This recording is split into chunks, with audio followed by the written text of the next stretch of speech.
Okay, so I'm going to go through how you can magnetize a Contemptor dreadnought from Horus, Heresy, Age of Darkness. So just to show you an example of what I've done already, I've got myself a little magnet here.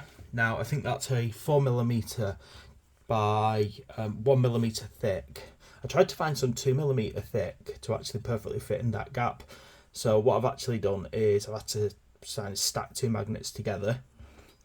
And then on here, on this autocannon, I've gone and put the magnet, and then you can see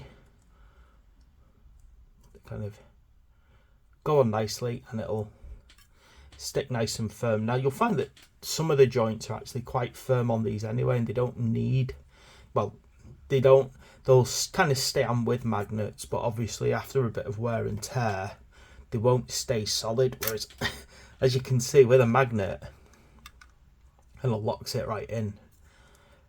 Oh. And as you can see, you got the kind of, you can see that it really wants to stick to each other. It really wants to stay on. Okay, so I'll show you how to do it using the right side, and then I'm going to use one of these that I have yet to magnetize. Now you can see what I've done is I've glued mine together already, which makes it a bit more difficult to magnetize, but it still can be done. So first thing you need to do is check if your magnet actually fits where you want it to. So although I bought these magnets to perfectly fit this, so I measured it to check it's fitting, and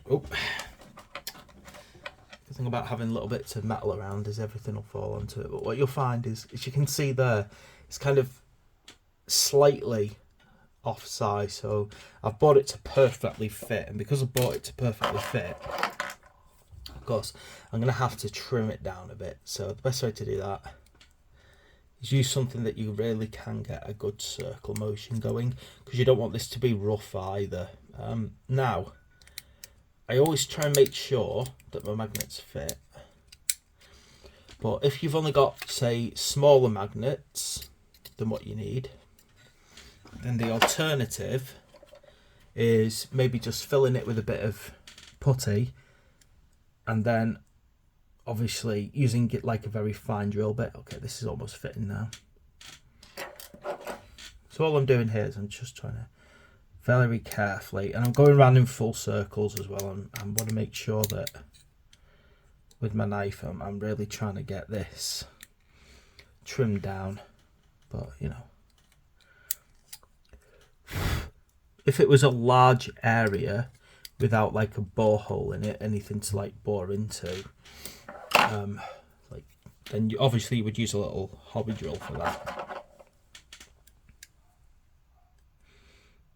I think now, there we go, so it's starting to fit in. Yeah, in fact that'll fit perfectly now. Yeah, can you see it actually goes in? No, unfortunately I actually want that out while I apply the glue, so get something metallic ideally. There we go, so you can pop it out. Then I'm just going to get my super glue.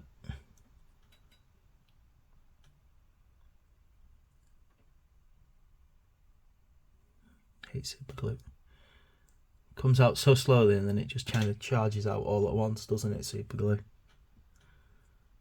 Okay. Get your super glue, and then grab your magnets, which are currently stuck on this file quite fiercely, and then try and pop them on in. So I'm gonna, so fiddly. There we go. Right, and then just try and make sure that it's nice and flat towards both sides. So can you see, just try and make sure that it is fully in on both sides, that it's not sticking out any, and then you'll have a nice little setup. Okay, next thing I'm then going to do is I'm going to put a magnet inside one of these. So I've not done my bolters yet, so what I'm going to do is I'm going to try and get a magnet into there. One thing that you need to look at doing before you start putting the magnet in, you've got to make sure about positive and negative. So obviously you want to make sure that you're putting the correct side of the magnet to the interior. So to do that, to begin with, I'll click it on. Oh, there we go. You got to play around with this. So of course the point that's out there now on my scalpel is the side that it's going to be glued down to. Now, as I said, unfortunately I rather foolishly put these together before I glued them, so now it's going to be a bit more difficult to get my glue inside here, but it can be done, just a little less efficiently that you would want it. Now I'm going to get my Stanley knife, well, my scalpel actually. I'm going to get that glue, and then I'm going to start pushing this into that hole.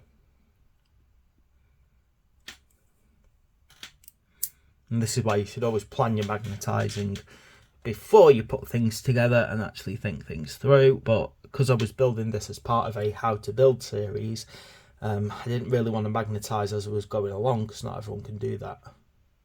Okay, and there we go. I've actually managed to pop that magnet in that side. Now, I can just double check if it's going to go on just by kind of hovering it over here. Can you see? So it'll kind of, you can see how it's playing around. Now I could, if I wanted to, there we go, nice. I could, if I wanted to, put one magnet either side, but in some ways that might just be a bit like overkill. And the other thing that you've got to make sure you do, obviously, is depending on if it's something like this, that you want to swap the side of the vehicle that it's on, you've got to make sure that you line your magnets up properly as well. But there we go. That is how simple it is to actually start magnetising these things. So far, I said I was going to magnetise the laser cannon, and I did the heavy bolter, but obviously it's all the same. There we go. And then I've got this one on this side. And then, of course, if I want to, I magnetise my power fist before. The only problem with the power fist is that the way that I should have magnetised this as well, so I could just pop the individual weapons out, so I could pop that off, pop, pop, pop. So it is actually possible to magnetise completely, so then you can put that on the back side where it's supposed to be. I'm seriously considering magnetising this as well, so it can be popped off for some battles. But there we go. That is a really simple method of magnetising a Contemptor dreadnought.